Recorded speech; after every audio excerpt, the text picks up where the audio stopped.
So hello guys, welcome back to my channel. जैसे आपको पता ही है, आज हम जो पोएम पढ़ने वाले हैं उसका नाम है the wolf's postscript to little red riding hood by Agha Shahid Ali. So without wasting much time शुरू करते हैं। पहले आगा शाहिद अली की जो बायोग्राफिकल डिटेल्स हम वो देखेंगे। Agha Shahid Ali was an Indian born American poet. उनका जन्म इंडिया में हुआ था, but later he migrated to America. He was born and brought up in cosmopolitan environment. Cosmopolitan is basically जहाँ बहुत सारे कल्चर्स के लोग का एक मिक्सचर होता है, दैट इज कॉस्मोपॉलिटन। ठीक है। Born in New Delhi into Shia Muslim family from Kashmir, Ali lived between India and the United States before permanently moving to the United States in his mid-20s. His collections include a walk through the Yellow Pages, the Half-Hinge Himalayas, a nostalgic map of America, the country without a post office, in memory of Begum Akhtar, and Rooms Are Never Finished.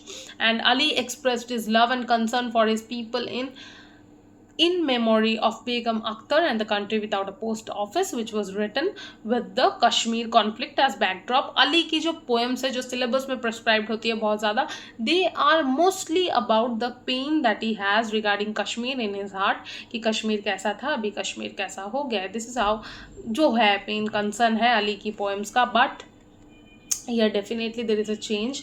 ये poem जो हम पढ़ने वाले हैं उसमें आपको ऐसा कुछ नहीं मिलेगा, राइट। अच्छा, उसके बाद what we have is genre poem है, published in a walk through the yellow pages. Literature Indian literature है, पीरियड पोस्ट कॉलोनियल इंडिया का है। नरेटर या स्पीकर है the wolf of the children short story little red riding hood, often referred to as the big bad wolf. तो अगर आपने little red riding hood का story पढ़ा होगा तो छोटी सी बच्ची है जिसकी मम्मी उसे बताती है कि दादी का तबीयत खराब है, जो कि दादी फॉरेस्ट में रहती है, तो बच्ची दादी के पास जा रही है एंड इन मिडवे एक वुल्फ के साथ उस बच्ची basically a wolf comes and talks to that kid. ठीक है। सो उसके बाद स्टोरी में ऐसा होता है कि वुल्फ जो है उसकी ग्रैंड माँ को खा जाती है एंड उसके जगह पे जाके सो जाती है। उसके बाद वो बच्ची जब आती है तो उस बच्ची को भी खा जाती है। उसके बाद कोई एक हंटर आता है और वो इन दोनों को बचाता है और लास्ट में उस वुल्फ के पेट में बहुत सारे स्टोन्स भर दिए जाते हैं। ये एक स्टोरी है, ठीक है। You can see this story, YouTube पे अवेलेबल है। इसकी एनिमेशंस 5 मिनट 10 मिनट के एनिमेशंस अवेलेबल है, आप वो देख सकते हो। सो उसमें जो वुल्फ है उसके पर्सपेक्टिव से ये पोएम लिखा गया है, ठीक है। लाइन्स है 33 लाइन्स। थीम्स है ये थीम्स हम बाद में देखेंगे, अभी नहीं देखेंगे। So the wolf's postscript to Little Red Riding Hood. First grant me my sense of history. अब वुल्फ का ये कहना है कि मुझे तो बताओ, मेरी जो हिस्ट्री है जो मुझे समझ नहीं आ रहा है वो मुझे बताओ।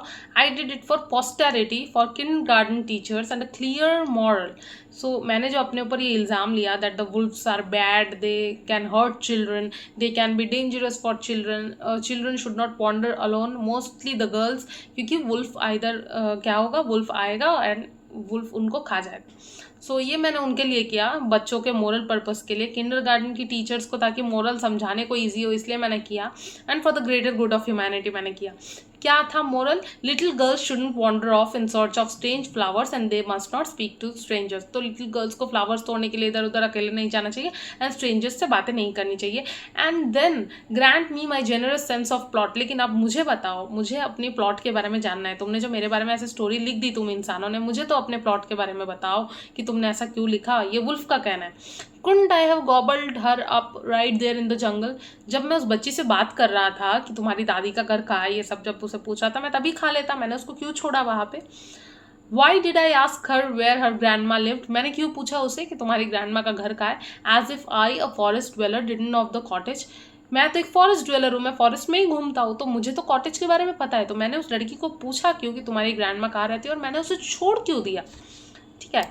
Under the oak tree and the old woman live there all alone. मुझे तो पता है कि वो ओल्ड वुमन अकेली रहती है उस ओक ट्री के नीचे अकेली। As if I couldn't have swallowed her ears before. और उस ओल्ड वुमन को भी तो मैं कभी का खा जाता। पहले तो मैं उस बच्ची को खा जाता, उसके बाद मैंने अगर उसको नहीं खाया तो मैंने उसकी दादी के बारे में पूछा कि मुझे तो पता है उसकी दादी कहाँ रहती है, और मुझे जब पता है तो मैंने तो कब का खा लिया होता उसकी दादी को।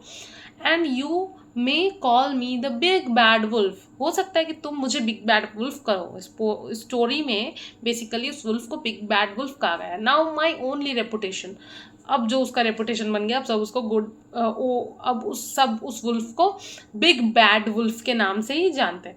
नाउ माई ओनली रेपुटेशन, यही नाम है मेरा। But I was no child molester, though you will agree she was pretty, बच्ची ज़रूर प्रिटी थी पर मैं कोई मॉलेस्टर नहीं था। एंड द हंट्समैन, जो लास्ट में हंट्समैन में आता है, मैंने आपको बताया ना, was I sleeping while he sniffed my thick black fur, तो मैं क्या सो रहा था जब उसने मेरे ब्लैक फर को काटा। एंड फिल्ड में with garbage and stones, last में मेरे अंदर जो उन्होंने उसको काटा और उन दोनों को निकाला बाहर, लिटिल रेड राइडिंग हुड को और ग्रैंड मदर को, तब मैं क्या सो रहा था, मैं तो उन तीनों को खा जाता फिर से। एंड मेरे अंदर जब वो स्टोन्स भरे गए तब भी मैंने किसी तरह का प्रोटेस्ट क्यों नहीं किया तुम्हारे प्लॉट में। I ran with the wet and fell down simply so children could laugh, और मैं जब at the noise of the stones cutting through my belly, at the garbage spilling out with a perfect sense of timing, just when the tale should have come to end. So end ऐसे हुआ कि उन्होंने मेरे पेट में garbage and stones भरा और मैं भागते भागते गिर गया और सारे बच्चे मुझे देख के हंसने लगे। पर इस प्लॉट का लॉजिकली तो कोई सेंस नहीं बन रहा है कहीं पे। अगर मैं उतना ही डेंजरस हूँ, अगर मैं उतना ही हर्ट कर देता उस बच्ची को, तो मैंने उसकी दादी को, उस बच्ची को कब का खा लिया होता, उस हंटर को भी खा लिया होता। मैंने किसी तरह का प्रोटेस्ट तब क्यों नहीं किया, और मुझे ऐसा क्यों दिखाया गया है स्टोरी में, कोई सेंस जहाँ पे बनता नहीं है। नाउ ये है वुल्फ्स पोस्टस्क्रिप्ट। अब थीम्स आप पढ़ो, आपको और अच्छे से समझ में आएगा। Acting for the greater good, so wolf was acting for the greater good. Women victimhood, कि वुल्फ ने किसी लड़के को हार्म नहीं किया, लिटिल रेड राइडिंग हुड जो कि एक लड़की थी उसको हार्म किया। तो इससे क्या मैसेज जा रहा है बच्चों में, बच्चों के सबकॉन्शियस में क्या फिट हो रहा है कि लड़कियां नीड्स टू बी प्रोटेक्टेड, लड़कियां नीड्स टू बी सेफ, लड़कियों को अकेला बाहर नहीं जाना चाहिए। So this idea of women victimhood. Patriarchy, Hunter जो है वो आके हेल्प कर रहा है इन दो हेल्पलेस औरतों की या गर्ल्स की या दादी, और बेसिकली दो हेल्पलेस फीमेल्स की हेल्प कौन कर रहा है, एक हंटर आके कर रहा है। तो patriarchy is definitely there. Penetration of fear in the name of morals, डर को लोगों के अंदर इंजेक्ट करना, बच्चों के अंदर इंजेक्ट करना। Adult motives sold in the name of children's literature, obviously adult motives ही है ये जो चिल्ड्रन लिटरेचर के नाम पे बेची जा रही है। Hierarchy taught in the name of children's literature की।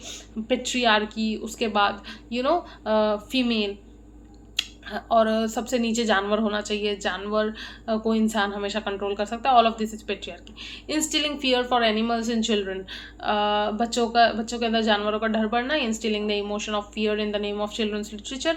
Normalising harming animals for the sake of greater good और the protection of human beings. ये सारा आपको इस पोएम में दिख रहा है। So yeah this was all that I wanted to share with you people.